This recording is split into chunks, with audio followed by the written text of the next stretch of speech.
Your child is a natural leader. They're part of this talented 10th, not because they're especially gifted or anything like that, but because they're doing something different. So what's going to happen is that these economic leaders are going to become the tent poles for the next generation. So so-and-so's child down the street might not be doing the same things your child is doing, but in 30 years, your child will be able to offer that child a job, because white people will never stop being white. Racism will never go away in my lifetime or your children's lifetime or your grandchildren's lifetime. And I'm going to feed my kids before I feed your kids.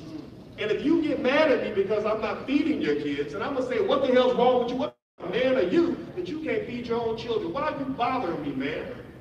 Leave me alone. I'm sorry, I can't help you. I got problems over here. I'm trying to solve these problems. I can't take care of your kids and my kids at the same time.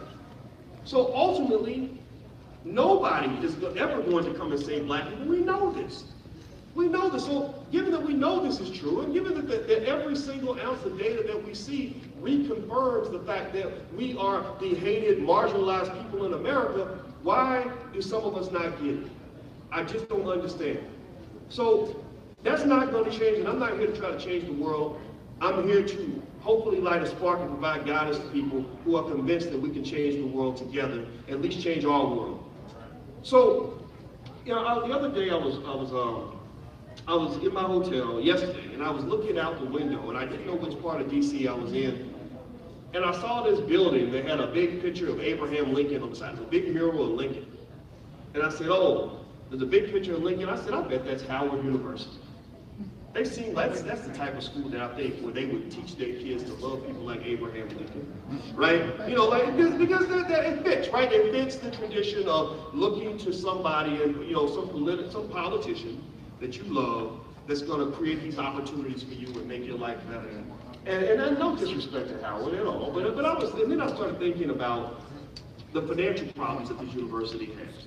This school ain't never got enough money. It's not a bad school; it's a good school. But they never have enough money because white people won't give them more money, right? And then I thought about it, I said, that's not a very good model because they don't have enough money and they're frustrated because they're waiting for white people to give them more money and they never will. They don't see them as equals, they never will. And even if they gave you the money, they can always come take it back. Yeah. And then I thought about schools like Simmons College of Kentucky.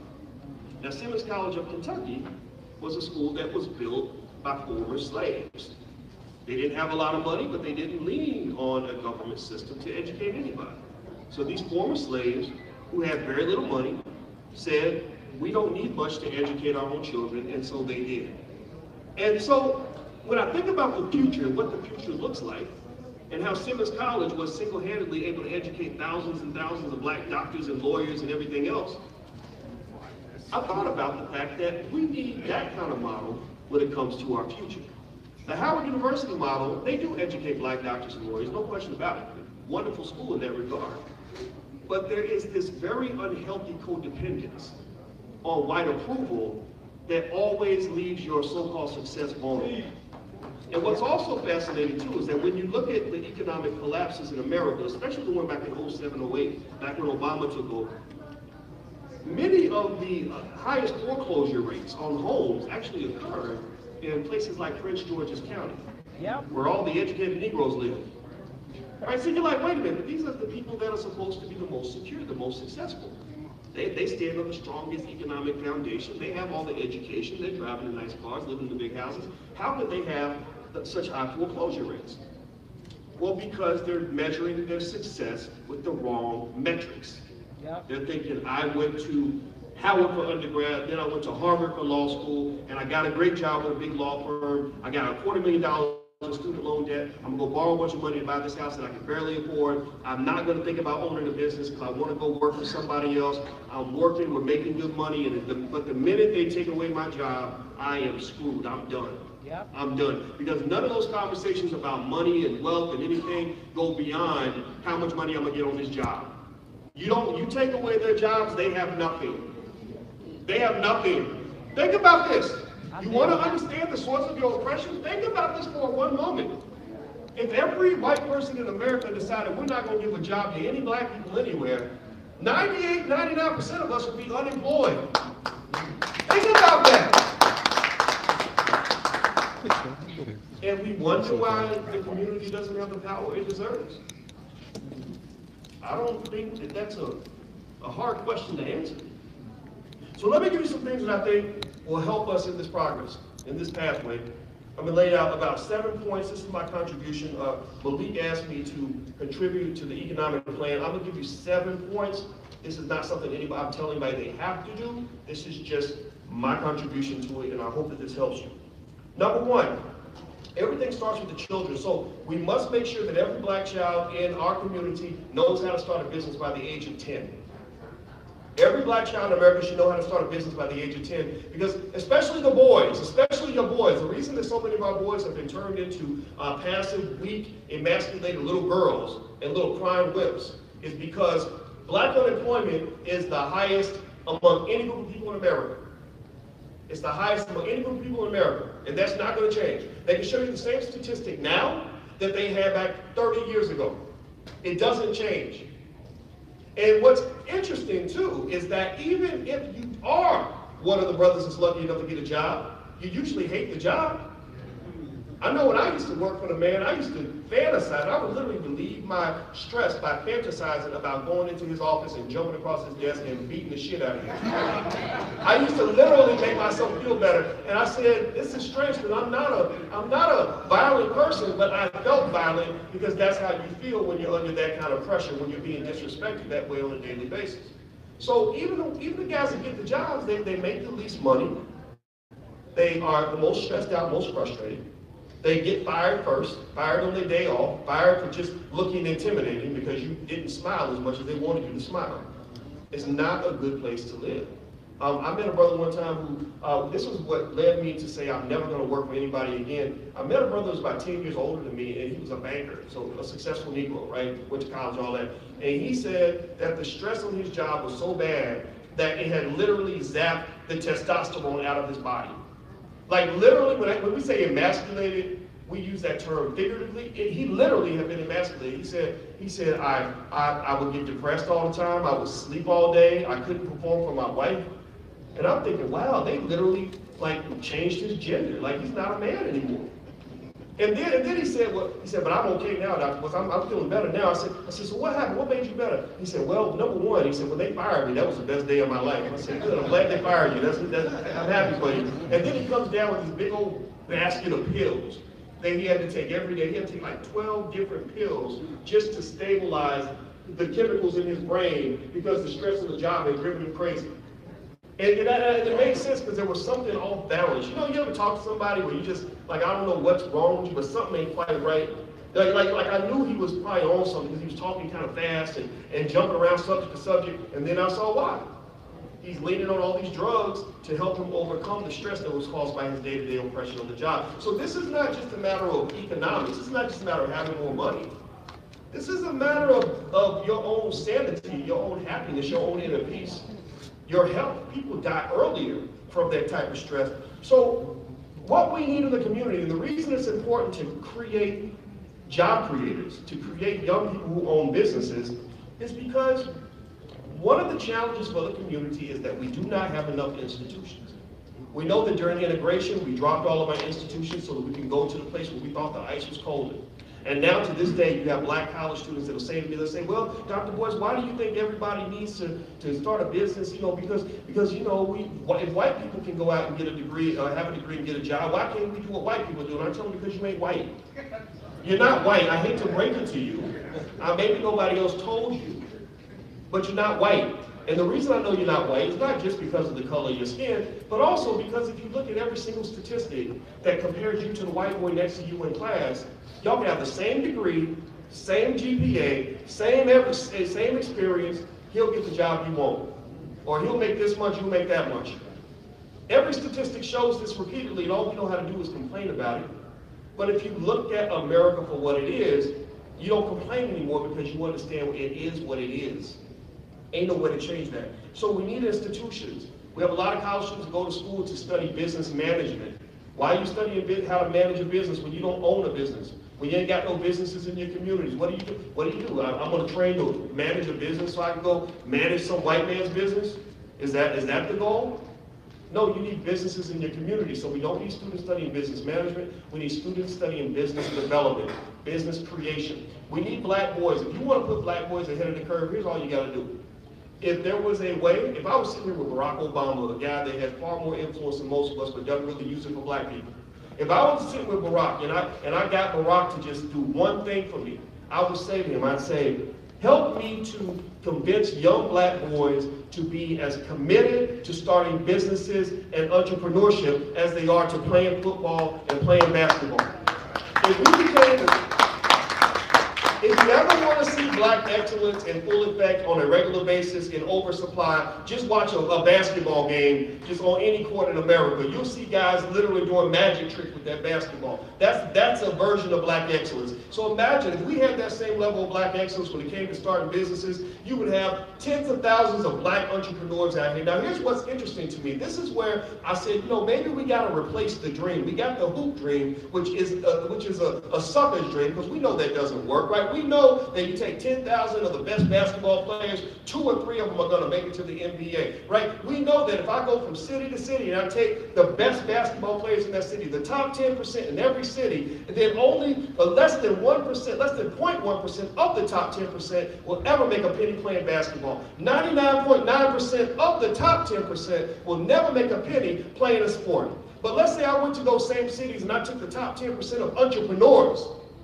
If I went to the top 10% of entrepreneurs, then I bet you that over 90% of the top 10% of entrepreneurs are going to be millionaires. So imagine if black boys spend as much time learning to start businesses as we spend on the football field, on the basketball court. Doesn't mean you got to stop playing basketball. You're good at it. Keep playing. But imagine if we spent as much time on that dream, on that $1 million dream, and not as much time, not all of the time, not monopolizing our lives on the fake dream, then you would solve a whole lot of problems within one generation.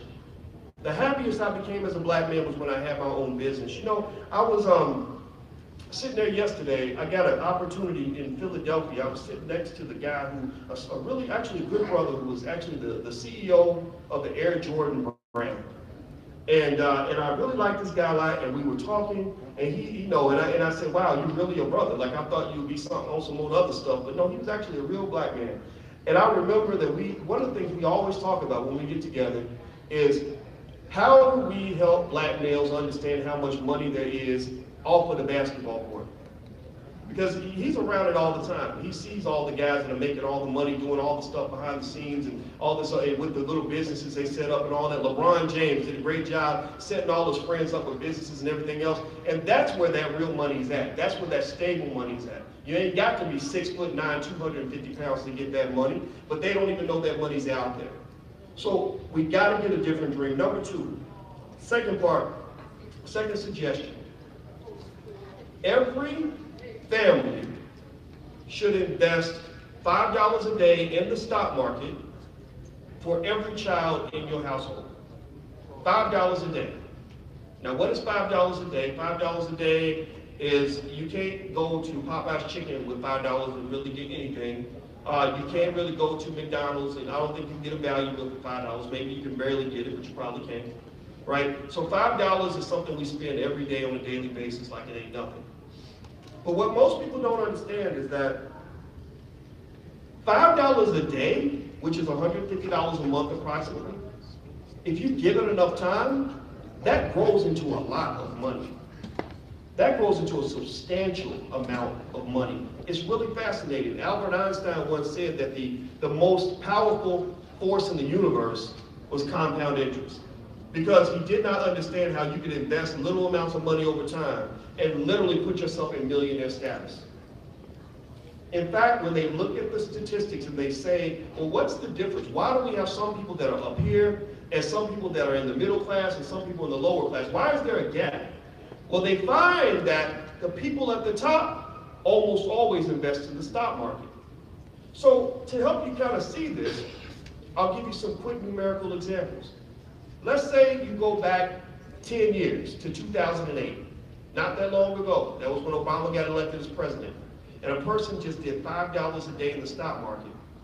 Well, that person would have at least $29,000 to $39,000 of liquid wealth, depending on what they were invested in.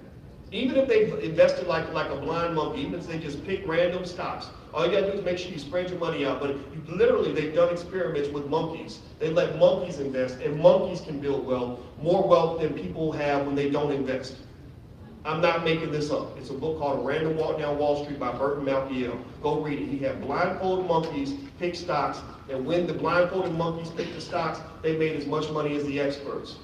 I'm not gonna go into the theories and explain that, but that's what happened. So $5 a day would mean that person would have $29,000 in liquid wealth. Do you know anybody who has $29,000 in liquid assets that they can access when they want, who would be considered poor? Do you?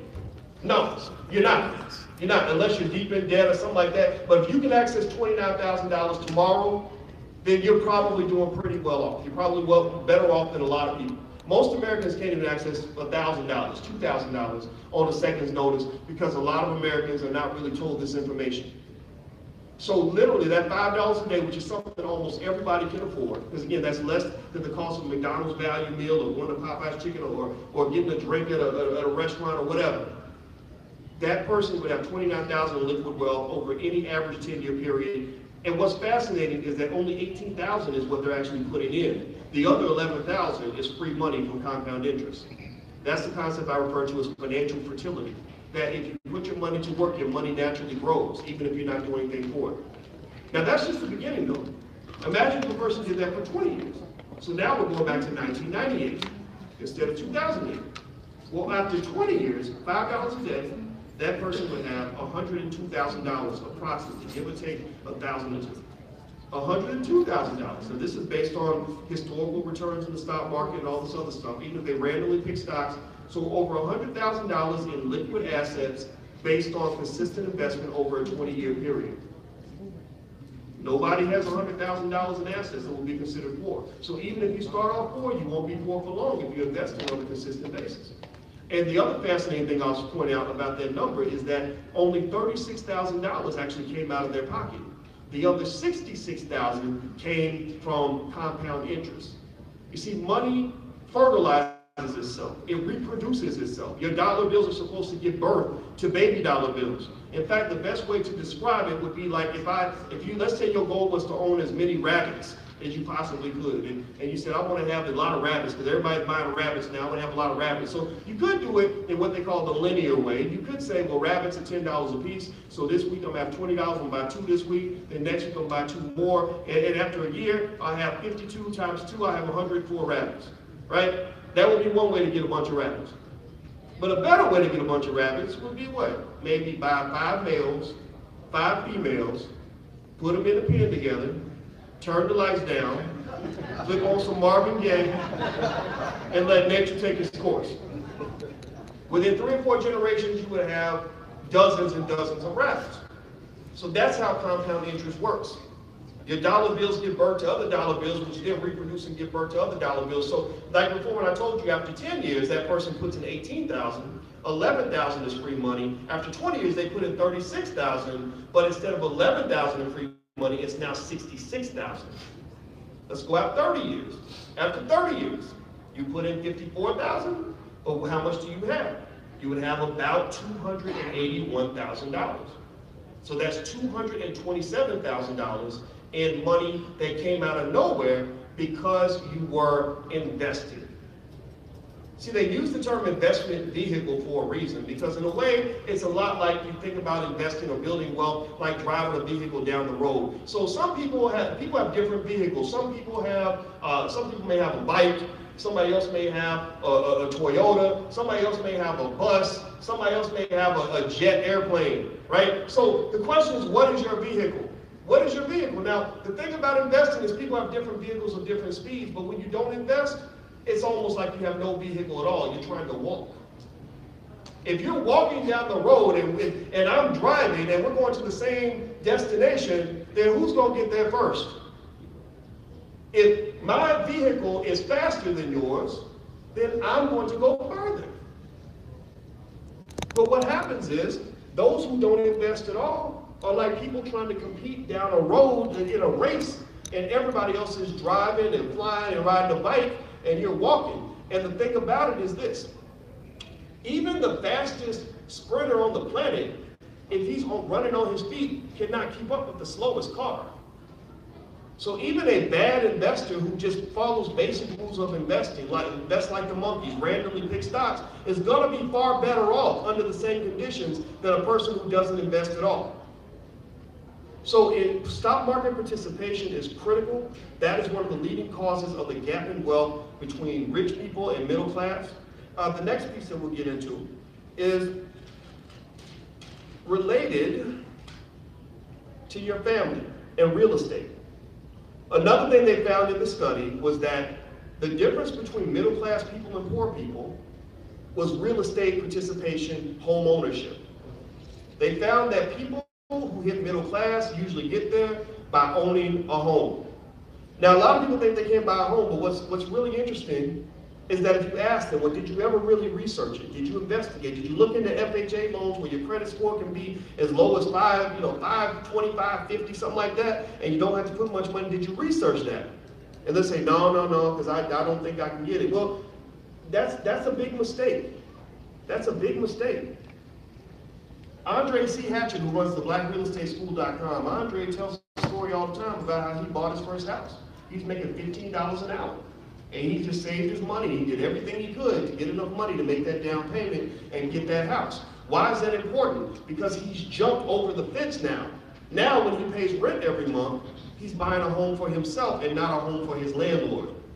You see, a lot of people that swear they can't afford to buy a home for themselves don't understand that if your landlord is financially savvy and they take your rent money and they invest it the same way I described with the $5 a day plan or whatever it is, you're literally going to buy 1, 2, maybe 3 houses for your landlord before you're done. So it's interesting that we will say we can't buy a house, but we bought one for our landlord. Kind of goes back to slavery, right? I can't have no kids of my own, but I'm gonna take care of master's kids and do a good job. So ultimately what you have to do is study real estate. I suggest every family, this is the third suggestion, have everybody in your family spend at least 20 hours total over time learning about real estate. Just keep a little sheet, and every time you sit down and you watch a video for an hour, clock off 1 hour. If you read another book for a couple of hours, clock off 2 hours. Every family should have, everybody in the family spend 20 hours just learning the basics of how to buy a house, what the real estate process looks like. So that way, when you get an opportunity, you can spot the opportunity and you know what to do with the opportunity. A lot of building wealth comes down to knowing what to do with what's in front of you. A lot of people think that there's no wealth, but it's basically a matter of them being poor, P-O-O-R. You know poor, we know what that stands for, passing over opportunities repeatedly. Because I can tell you what, once I understood how wealth worked, you can put me in a room where there appears to be no wealth, and I'd be like, oh no, there's a lot of wealth right here. Even in this room with nothing, if y'all didn't have any money in your pocket, oh, I can still see the wealth. Labor is a type of wealth. The fact that we can all work together and do things. Your ideas, that's a form of wealth. Your free time. If you got free time, there's not a poor person in the world who has free time. So when you're unemployed, sometimes that's your biggest wealth opportunity if you know what to do with that free time. So ultimately, one more minute. Oh, I'm sorry, brother. I was going to go 45 minutes. Is that okay? No problem. What do you say? Oh, I'm so sorry. I thought I had 45 minutes. So what I'm going to do is I'm going to cut this short. And I'll put the rest of the plan up online. You can find it at the blackbusinessschool.com. I didn't know I was going over. I'm so sorry, man. I thought it was 25 minutes. My apologies. So basically, what I want you to do is I want you to understand the importance of economic intelligence when it comes to winning this game. When we don't have economic intelligence, we always lose. We'll always lose. And our form of protest needs to be one where the money is thought about first. Money can't be last, and it can't be pushed off the table. Too many influences outside the community have convinced us that money shouldn't matter or that we should demonize the wealth builders in the community. That's the wrong strategy. The strongest communities in America are the ones that know how to build wealth. So I'm going to stop talking. I'm so sorry for going over. I had another 20 minutes or so, but I'm going to say this, and we can cover it all online if you want to. I'm online every day at theblackbusinessschool.com, so feel free to join. You can join for free. Never think you have to pay money. You can join the Black Business School for free, and we have 60,000 students, and our goal is to make sure that everybody has a PhD level of understanding of wealth, and we can break it down for you and your children. So I hope that you'll consider joining. Thank you very much.